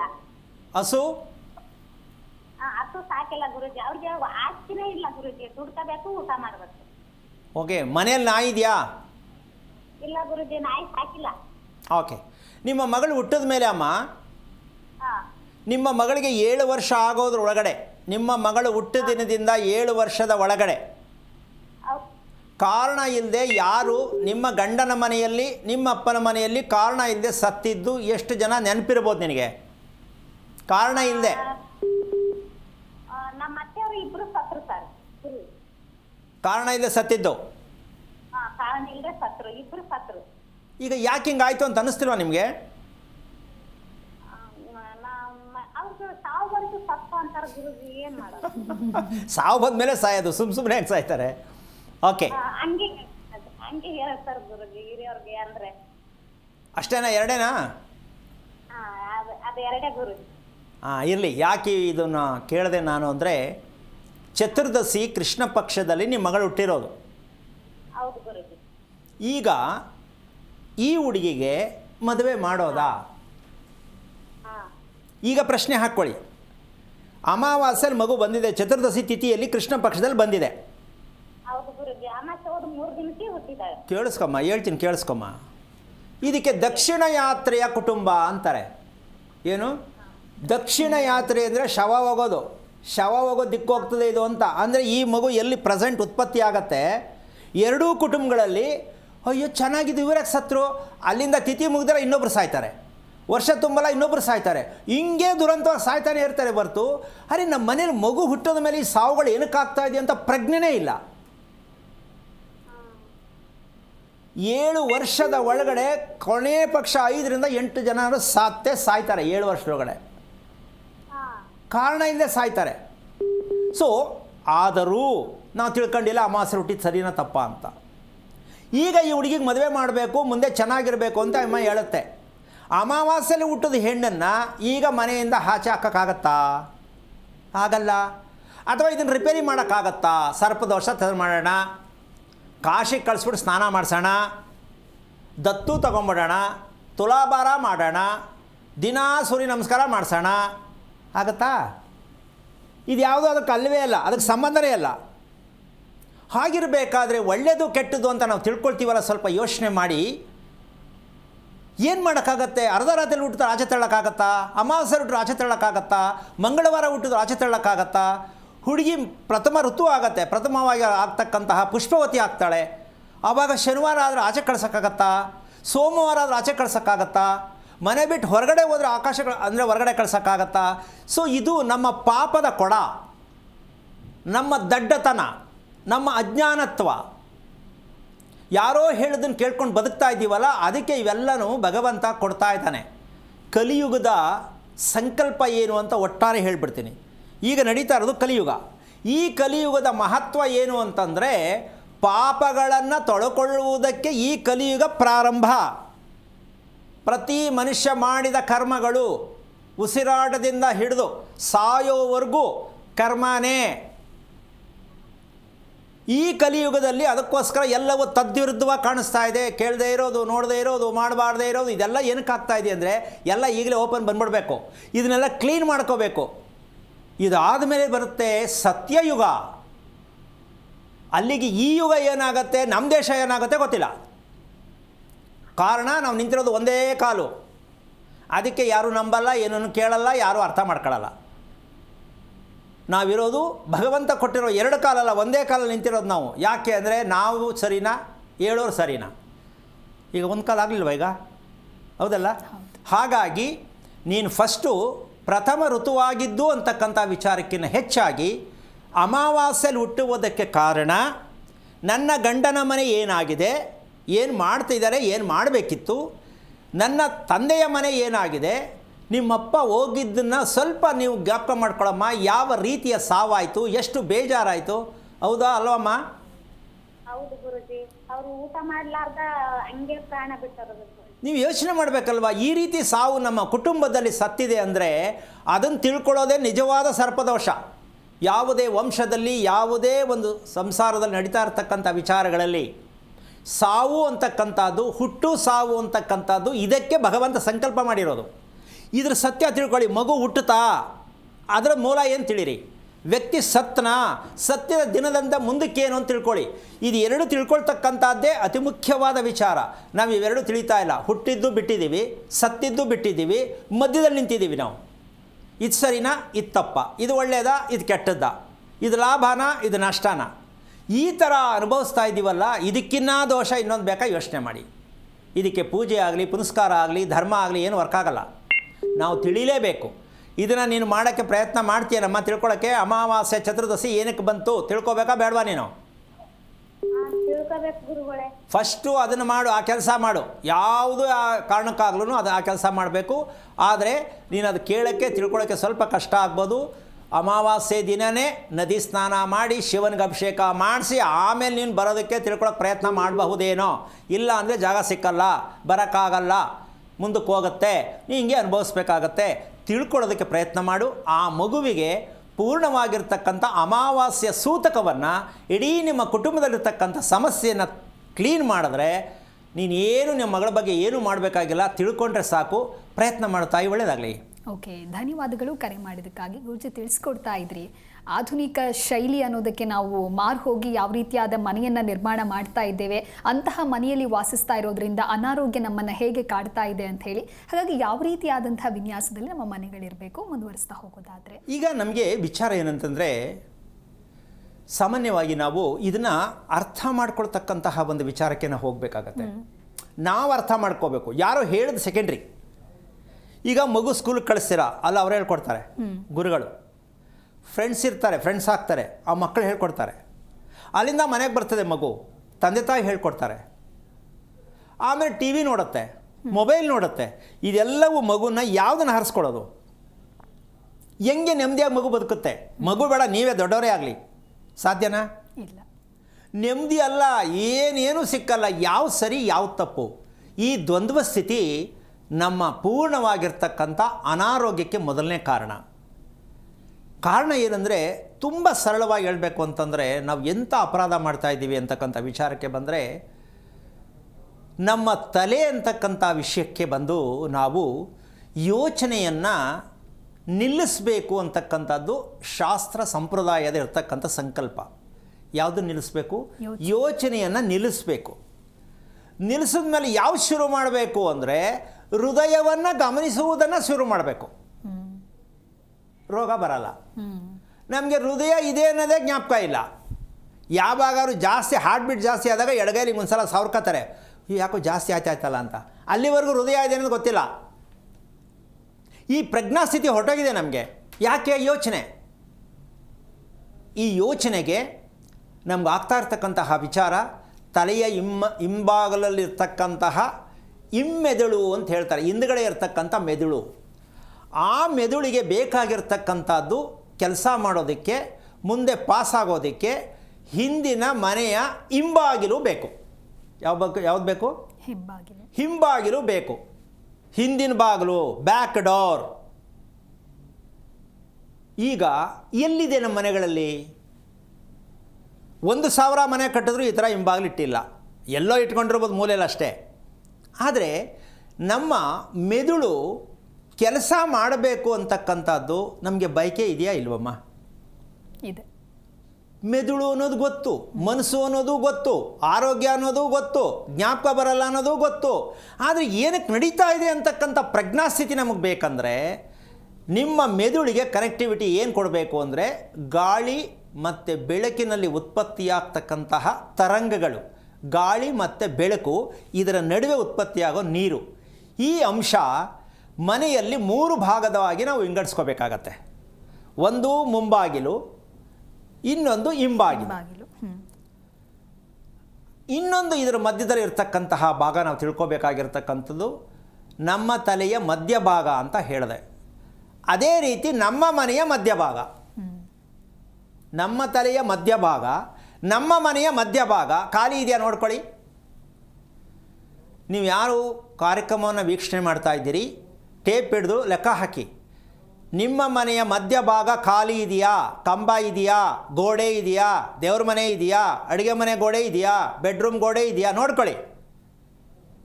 ಈಗ ನೀವು ಅದನ್ನು ಗುರುತಿಸ್ದೆ ಗೋಡೆ ಕಟ್ಕೋಬೇಕು, ರೂಮ್ ಅಗಲಾಗಿರಬೇಕು ಅಂತ ಮಾಡಿಕೊಂಡು ಹಾರ್ಟ್ ಅಟ್ಯಾಕ್ ಆದರೆ ಯಾಕೆ ಕೂತ್ಕೊಂಡು ಬೊಂಬೆ ಹೊಡ್ಕೋಬೇಕು? ಗೋಡೆ ಕಟ್ಟೋದು ನಾವೇ, ಗೊತ್ತಿಲ್ವಲ್ಲ.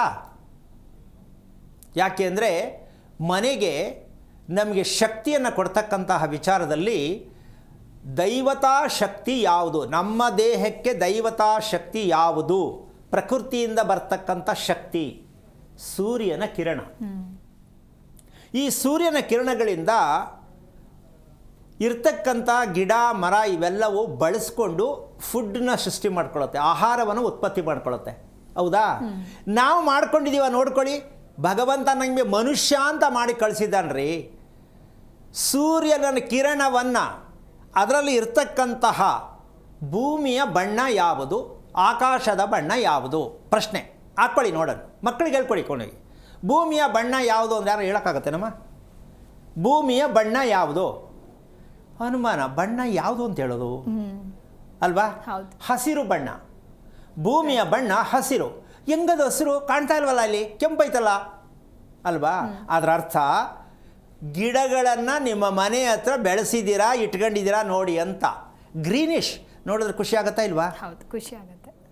ಹಸಿರು ಬಣ್ಣ ನಮ್ಮ ಭೂಮಿ ಆಗಬೇಕು ಅಂದರೆ ನಾವು ಎಷ್ಟು ಚೆನ್ನಾಗಿ ಸಸಿಗಳನ್ನು ಗಿಡಗಳನ್ನು ರಕ್ಷಣೆ ಮಾಡಿಕೊಂಡ್ರೆ ಆ ಹಸಿರು ನೋಡಿದಾಗ ನಮ್ಮ ಕಣ್ಣಿನಲ್ಲಿ ಆ ಬೆಳಕು ಪ್ರವೇಶ ಆದಾಗ ನಮ್ಮ ಕಣ್ಣಿಗೆ 2 ಕಡೆ ಕನೆಕ್ಷನ್ ಇದೆ. ನಮ್ಮ ಕಣ್ಣಿಗೆ 2 ಕಡೆ ಕನೆಕ್ಷನ್ ಇದೆ. ನಂಬರ್ 1 ನೋಡುವ ನೋಟ, ನಂಬರ್ 2 ಆಂತರಿಕವಾಗಿರ್ತಕ್ಕಂತಹ ವಿಚಾರದಲ್ಲಿ ಕಣ್ಣನ್ನು ಮುಚ್ಚಿದಾಗ ಒಳಗಣ್ಣು ತೆರೆಯುತ್ತೆ. ಕಣ್ಣನ್ನು ಮುಚ್ಚಿದಾಗ ಒಳಗಣ್ಣು ತೆರೆಯುತ್ತೆ. ಕಣ್ಣು ಮುಚ್ಚಿಕೊಂಡಿದ್ರು ಎದುರುಗಡೆ ಯಾರಿದ್ದಾರೆ, ಯಾರು ಬರ್ತಾ ಇದ್ದಾರೆ, ಏನಾಗಿದೆ, ನಾನು ಎಲ್ಲಿದ್ದೀನಿ ಅಂತ ಗೊತ್ತಾಗತ್ತೆ. ಹೌದಲ್ಲ? ಸೊ ಈ ರೀತಿ ನಮ್ಮ ಕಣ್ಣು ಕಂಪ್ಲೀಟ್ ವಿಡಿಯೋ ಮಾಡ್ಕೊತಾ ಇರುತ್ತೆ.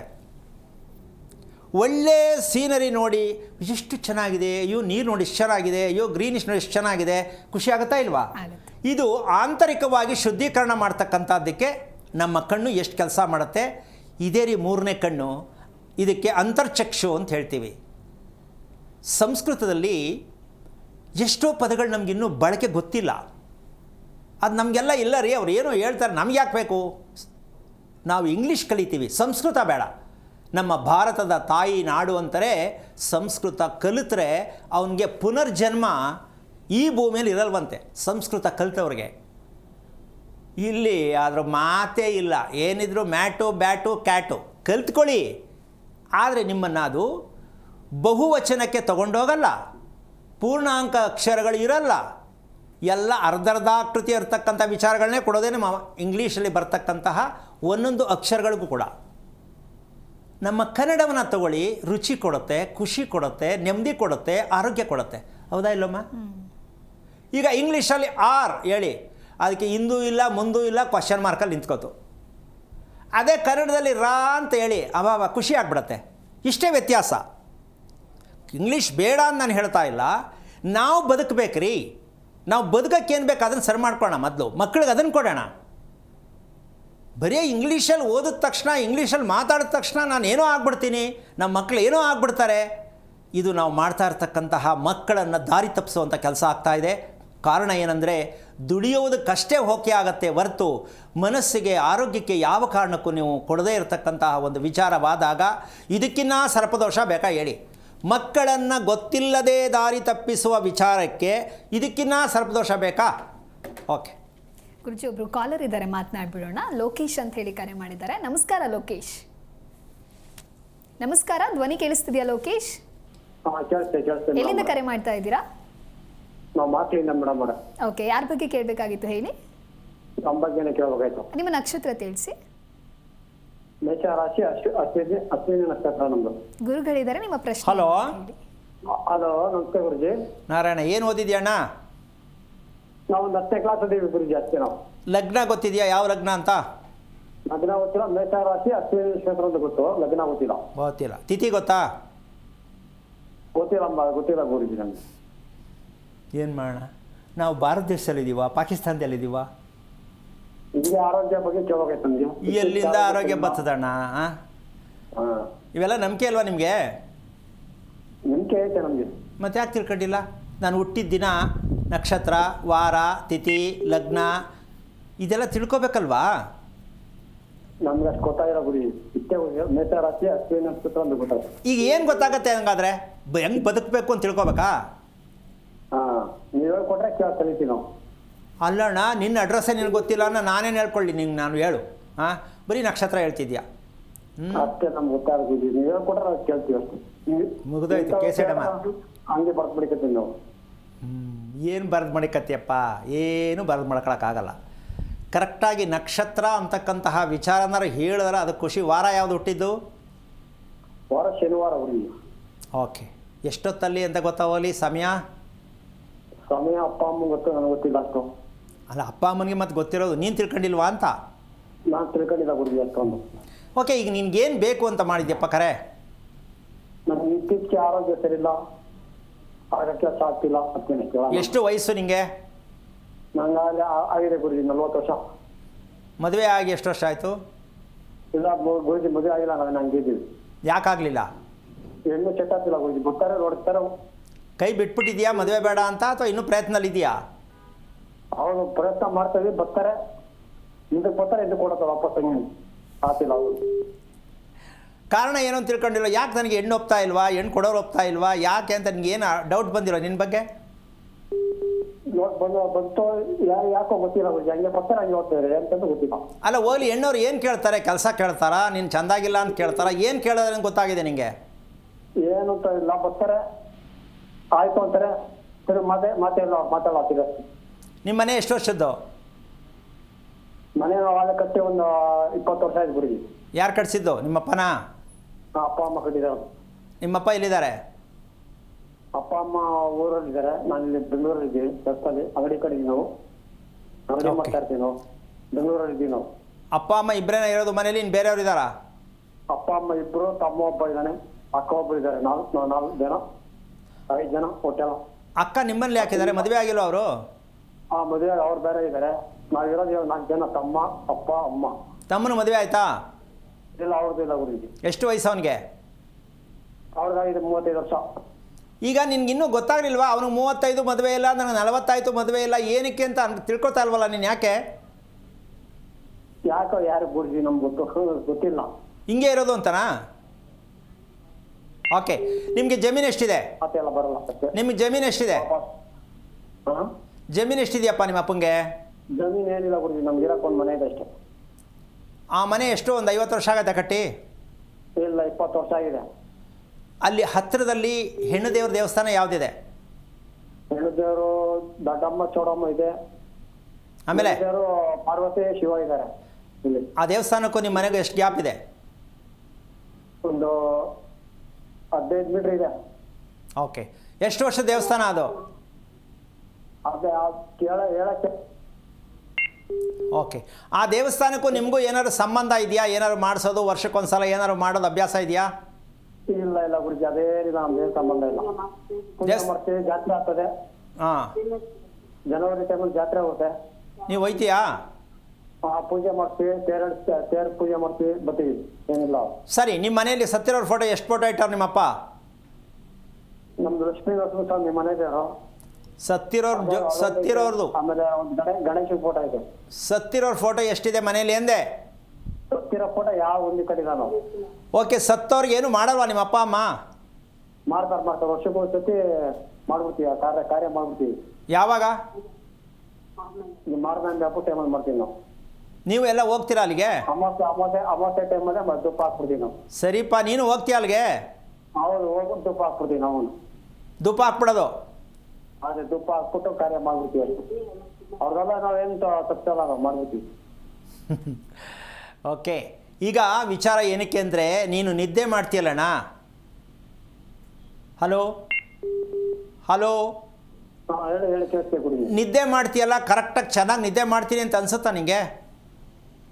ನಿದ್ದೆ ಅಂದ್ರೆ ನಿದ್ದೆ ಮಾಡ್ಬಿಟ್ರೆ ಎದ್ದೇಳೋದು, ಬೆಳಗ್ಗೆ ಎಚ್ಚರಿಕೆ ಆಗಲ್ಲ. ಎಷ್ಟೊತ್ತು ಕೇಳ್ತೀಯಾ? ಒಂದು 4 ಗಂಟೆ ಎದ್ದೇಳ್ತೀವಿ, ಅವಾಗ ಎಚ್ಚರಿಕೆ ಆಗುತ್ತೆ.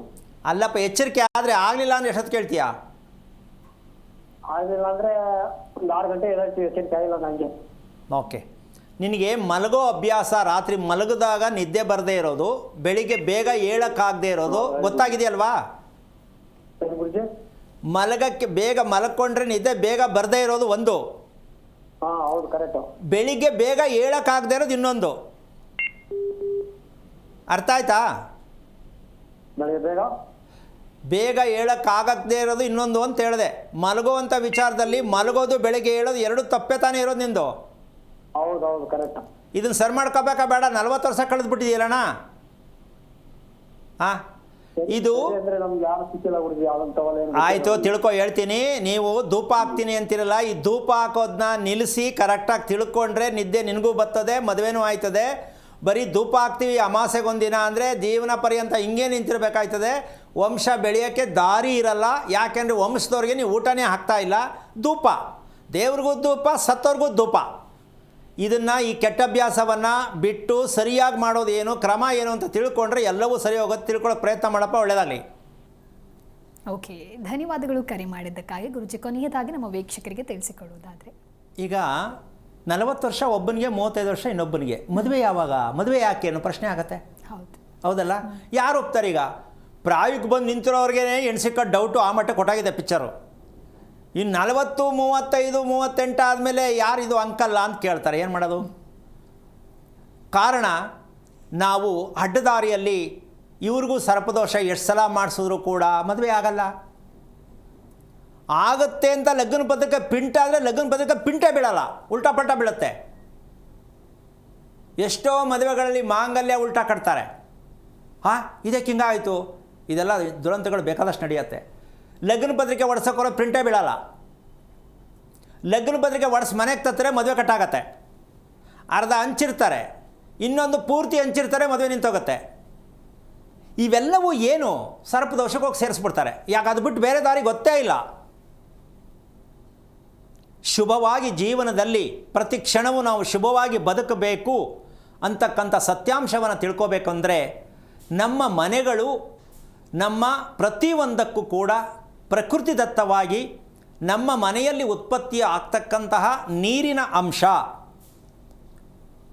ಮತ್ತು ಬೆಳಕು, ಶಾಖ, ಇದರ ಜೊತೆಗೆ ಆಹಾರ, ಇದನ್ನು ಸಂಯೋಗ ಮಾಡ್ತಕ್ಕಂಥದ್ದು, ಒಂದು ಮಾಡ್ತಕ್ಕಂಥ ಶಕ್ತಿ ನಮ್ಮ ದೇಹದಲ್ಲಿರ್ತಕ್ಕಂಥದ್ದು, ನಮ್ಮ ಮನೆಯ ಮಧ್ಯಭಾಗದಲ್ಲಿರ್ತಕ್ಕಂಥದ್ದು. ಈ 3 ಭಾಗವನ್ನು ಒಂದು ಮಾಡ್ತಕ್ಕಂಥ ಶಕ್ತಿ ನಮಗೆಲ್ಲಿವರೆಗೂ ತಿಳ್ಕೊಳ್ಳೋಕ್ಕಾಗಿಲ್ವೋ ಅಲ್ಲಿವರೆಗೂ ಜೀವನ ಪರ್ಯಂತ ಏನೇನು ದೋಷ ಇದೆಯೋ ಎಲ್ಲ ದೋಷ ನೀವೇ ಒತ್ಕೊಂಡಿರ್ತೀರ ಅಂತ ಹೇಳ್ತಾರೆ ಹೇಳೋರು. ನಿಖರವಾದ ಮಾಹಿತಿ ಸಿಕ್ಕಲ್ಲ, ಬರೀ ದುಡ್ಡು ಖರ್ಚು ಮಾಡಬೇಕು, ಅನುಭವಿಸ್ಬೇಕು. ಈ ಸಮಸ್ಯೆಯಿಂದ ಹೊರಗೆ ಬರಬೇಕಂದ್ರೆ ನಿಮ್ಮ ಮನೆಗೆ ಎಷ್ಟರ ಮಟ್ಟಕ್ಕೆ ನೀವು ಜೊತೆಯಲ್ಲಿ ಇರ್ತೀರಾ ಅಂತಕ್ಕಂಥ ಲೆಕ್ಕದಲ್ಲಿ ರಕ್ತ ಪರಿಚಲನೆಗೆ ನಾವು ಅತಿ ಮುಖ್ಯವಾದದ್ದು ಆರಿಸ್ಕೋಬೇಕಾಗಿರೋದು ನಮ್ಮ ಮನೆಯ ವಾಸಸ್ಥಾನವೇ ಇರ್ತಕ್ಕಂಥ ಸತ್ಯವಾದ ಅಂಶ. ಇದನ್ನು ಎಲ್ಲಿವರೆಗೂ ನೀವು ತಿಳ್ಕೊಳಕ್ಕಾಗಲ್ವೋ ಅಲ್ಲಿವರೆಗೂ ಯಾರ್ಯಾರು ಏನೇನು ದೋಷ ಹೇಳ್ತಾರೆ ಕೇಳ್ಕೊಂಡು ದುಡ್ಡು ಖರ್ಚು ಮಾಡಿಕೊಂಡು ಆಯಸ್ಸು ಕಳ್ಕೊಂಡು ಹಣನೂ ಕಳ್ಕೊಂಡು ನೆಮ್ಮದಿ ಕಳ್ಕೊಬೇಕಾಗತ್ತೆ. ಇದಕ್ಕೆಲ್ಲ ಅವಕಾಶ ಮಾಡ್ಕೋಬಾರ್ದು. ಅಂದರೆ ನೀವು ಜ್ಞಾನಿಗಳಾಗಬೇಕು, ನಿಮ್ಮ ಮಕ್ಕಳು ಜ್ಞಾನಿಗಳಾಗಬೇಕು, ಆಸೆ ಇದೆ, ಆಗಕ್ಕಾಗ್ತಾ ಇಲ್ಲ ಅಂದರೆ ನಿಮ್ಮ ಮನೆಯ ಮಧ್ಯಭಾಗವನ್ನು ದಯವಿಟ್ಟು ನಿಮ್ಮ ಮನೆ ಮಧ್ಯಭಾಗ ಕರೆಕ್ಟಾಗಿದೆ ಅನ್ನೋದು ಯಾರೋ ಟೇಪ್ ಹಾಕಿ ನಮಗೆ ಮೆಸೇಜ್ ಕಳಿಸ್ಬಹುದು. ನಾನು ನಿಮ್ಮ ಒಟ್ಟಿಗೆ ಮಾತಾಡ್ತೀನಿ. ಮನೆಯ ಮಧ್ಯಭಾಗದಲ್ಲಿ ಜ್ಞಾನಾಭಿವೃದ್ಧಿ ಆಗ್ತಕ್ಕಂಥದ್ದು, ನಮ್ಮ ದೇಹಕ್ಕೆ ಪ್ರೋಟೀನ್ ಪೋಷಕಾಂಶಗಳ ಕೊರತೆ ನೀಗಿಸ್ತಕ್ಕಂಥದ್ದು ಊಟದಲ್ಲಿಲ್ಲ, ಮನೇಲಿದೆಯಾ ಆ ಸತ್ಯವನ್ನು ತೋರಿಸ್ಕೊಡೋಣ. ಇದು ಚಾಲೆಂಜ್ ಆಗಿರೋಂಥ ವಿಚಾರ ಅಂತ ನೀವು ತಿಳ್ಕೊಳ್ಳೋಕೆ ಪ್ರಯತ್ನ ಮಾಡಿ ಅಂತ ಹೇಳ್ತಾ ಕಾರ್ಯಕ್ರಮ ಮುಗಿಸ್ತಾ ಇದ್ದೀನಿ. ಜೈ ಶ್ರೀರಾಮ್. ಸರಿ ಗುರೂಜಿ, ಸಾಕಷ್ಟು ವಿಚಾರಗಳ ಕುರಿತಂತೆ ನಮ್ಮ ವೀಕ್ಷಕರಿಗಾಗಿ ತಿಳಿಸ್ಕೊಟ್ಟಿದ್ದೀರಾ. ಧನ್ಯವಾದಗಳು ಗುರೂಜಿ ಕಾರ್ಯಕ್ರಮಕ್ಕೆ ಆಗಮಿಸಿದ್ದಕ್ಕಾಗಿ. ನೋಡಿದ್ರಲ್ವ ವೀಕ್ಷಕರೇ, ದೋಷ ಅಥವಾ ಸರ್ಪ ದೋಷ ಅನ್ನೋದು ಬೇರೆ ಯಾರಿಂದಲೂ ಉಂಟಾಗೋದಿಲ್ಲ, ಬದಲಾಗಿ ನಾವು ವಾಸಿಸುವಂತಹ ಮನೆಯಲ್ಲಿ ಒಂದು ದೋಷ ಉಂಟಾಗುತ್ತೆ. ಇದಕ್ಕೆ ಇರುವಂತಹ ಹಲವಾರು ಕಾರಣಗಳೇನು ಅನ್ನೋದನ್ನು ಕೂಡ ಗುರೂಜಿ ಬಹಳ ಅರ್ಥಪೂರ್ಣವಾಗಿ ತಿಳಿಸ್ಕೊಟ್ಟಿದ್ದಾರೆ. ನಾವು ಕಟ್ಟುವಂತಹ ಮನೆ ಸ್ವರ್ಗವಾಗಿರಬೇಕೇ ವಿನಃ ನರಕ ಆಗಬಾರ್ದು ಅನ್ನುವಂಥ ವಿಚಾರ ಇದಾಗಿತ್ತು ಈ ಹೊತ್ತಿನ ವಿಶೇಷ. ನೋಡ್ತಾ ಇರಿ ಜೀ ಕನ್ನಡ ನ್ಯೂಸ್, ಸತ್ಯವೇ ಸುದ್ದಿಯ ಜೀವಾಳ.